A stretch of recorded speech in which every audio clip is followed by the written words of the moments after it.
talking about 90 Day Fiancé, Season 6 of Happily Ever After, a whole new season of the same old stuff. If you haven't done so already, please make sure to like and subscribe to my new YouTube channel. And if you want to go ahead, hit that notification bell because that'll let you know when I post all new videos. Let's get started. First things first, let's give a warm welcome back to Angela and Michael. Anybody who's been hanging out with me long enough talking about reality television knows I love Angela.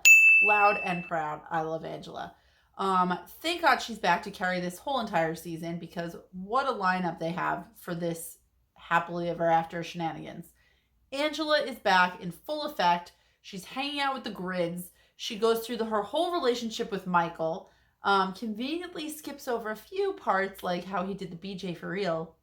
And also just admits that she's just been gaining weight in quarantine. She gained the COVID-19 and she wants to go ahead and lose some weight. She claims it's for health reasons, but Michael is a little bit worried that she may have an ulterior motive of trying to find another man.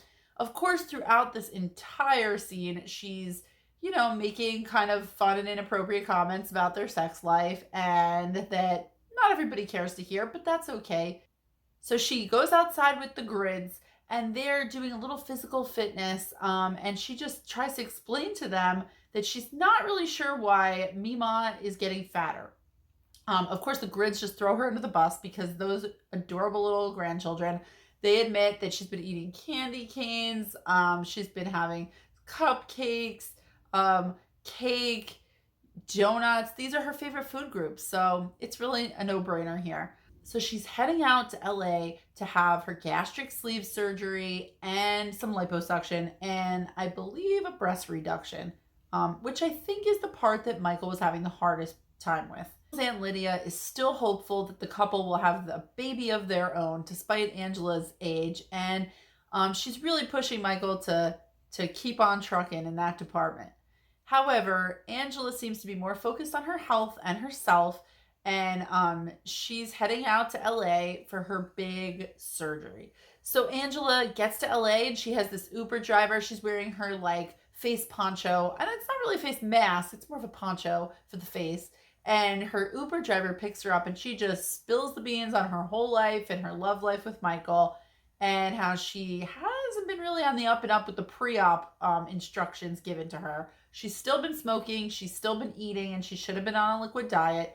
So hopefully everything will be okay despite the fact that she was listening to no one. But she's Angela. We didn't expect her to listen to anybody. I just hope that the only pain that Angela experiences is back pain from carrying this whole entire season.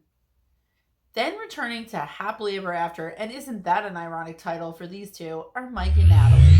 We didn't even get a break. We didn't even get a palate cleanser. We didn't even have an intermission where Uncle Bo sang Around a Freebird. Nothing.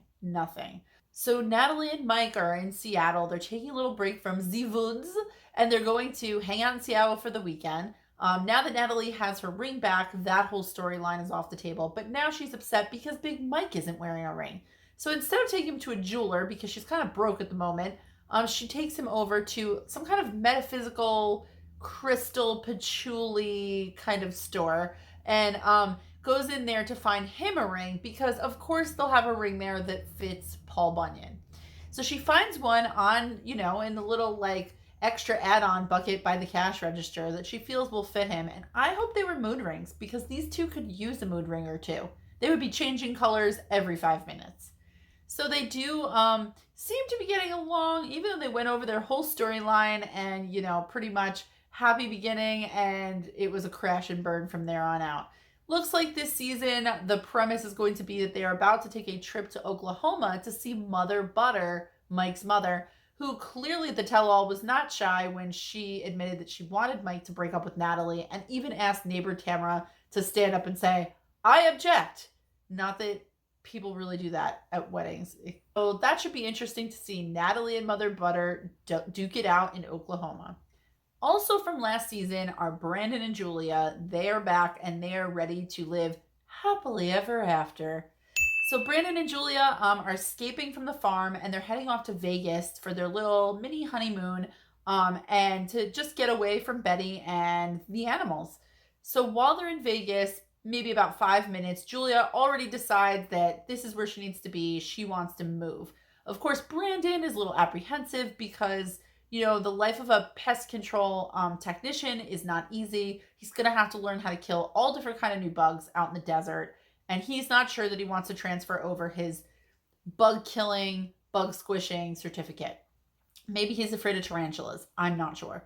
So Brandon is kind of against the idea of moving at the moment, but if Brandon doesn't move, it looks like Julia might have to pull out a can of I Go Back to Russia. Next up, we had Elizabeth and Andre. Andre is back. Blech. Your face even wants to say blech when you say his name. That's how Andre he is.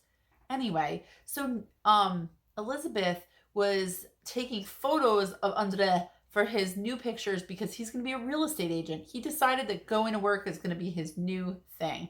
And he's also kind of full of himself and probably likes to have his picture taken. So now that he found some pomade and a beard, he's really feeling himself. So she's taking photos of him, and he comes up with a brilliant idea that to get his real estate career going, he's going to go shake down her father, Chuck, for $100,000. Now, shaking Chuck down for money has seemed to be a really common theme with them throughout their journey through 90 days. But now they're going to change it up a little bit and make it so that it's geared towards starting his business. So he sits down with Chuck for lunch, and Chuck had this insane hair going on. It was flapping in the breeze. There was kind of like a high, Big Ed style ponytail going on in the back. Very confusing.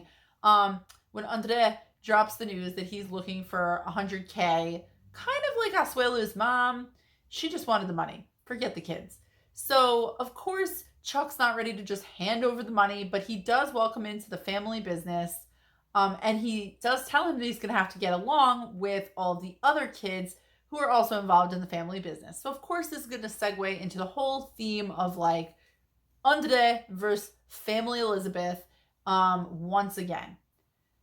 Back from the old roster of 90 Day Fiancé are Kalani and Oswello. So they're house hunting, which means frozen yogurt must have sold really well during the pandemic, and now they can afford a house. So the two of them are looking around with their two boys, and Kalani's being mature, and she's looking with the real estate agent, while meanwhile Oswello and the boys are jumping all over the bed, ruining the duvet and screwing up the fancy pillow chop that the property brothers taught to the world. So Kalani's trying to be responsible. She feels like the only way to save their marriage is to move out of her parents' house so that they can have their own privacy and their own space. And this feels like her last-ditch effort to try and save her marriage. Of course, another theme that they're going to have this season is that her sister, Kalani, is coming. Her lease was up in California, and she's going to come stay with the family for at least a month, which will, of course, cause tension with Oswello since the two of them don't really get along. All I'm hoping for is a little dancing. Really hoping that Oswello dances. Here's to hoping that Kalani will either love it or list it. It looks like there'll be a couple other couples joining us, like Yara and Jovi, and then Tiffany and Ronald, who probably are fading in everyone's memory, but they were on 90 Day the other way, and Ronald was from South Africa. So they'll be joining probably next week. We'll get to see them. Thanks so much for joining me again for another episode of Erica Schmerica Reality Recaps. If you haven't done so already, please make sure to like and subscribe to my YouTube channel, and I'll see you guys again next week. Bye!